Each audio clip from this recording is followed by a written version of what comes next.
रायगड जिल्ह्यातील श्रीवर्धन शहरातील धोंडगल्ली परिसरात घडलेल्या एका धक्कादायक घटनेनं नागरिकांमध्ये भीतीचं वातावरण निर्माण झालंय।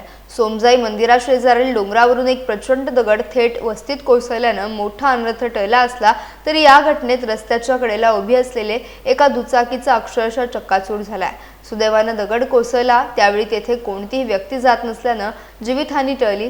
गेल्या काही दिवसांपासून सुरू असलेल्या मुसळधार पावसामुळे डोंगरावरील माती वाहून गेली आणि सैल झालेला हा मोठा दगड खाली कोसळल्याचं सांगितलं जात आहे। दगड कोसळताच परिसरात मोठा आवाज झाला आणि नागरिकांनी घराबाहेर धाव घेतली। धोंडगल्लीसह श्रीवर्धनमधील अनेक वस्त्या डोंगरालगत असल्यानं दरवर्षी पावसाळ्यात दरडी कोसळण्याचा धोका निर्माण होत असतो। स्थानिक नागरिकांनी यापूर्वी अनेकदा प्रशासनाकडे संरक्षक भिंत उभारण्याची मागणी केली होती, मात्र वारंवार पाठपुरावा करूनही कोणतीही ठोस उपाययोजना करण्यात आली नसल्याचा आरोप नागरिकांनी केला। प्रशासनाकडून धोकादायक भागातील नागरिकांना घरं खाली करण्याच्या सूचना दिल्या जातात, मात्र त्या भागाच्या सुरक्षेसाठी आवश्यक कामे केली जात नसल्याचा नागरिकांमध्ये तीव्र नाराजी व्यक्त होतीये।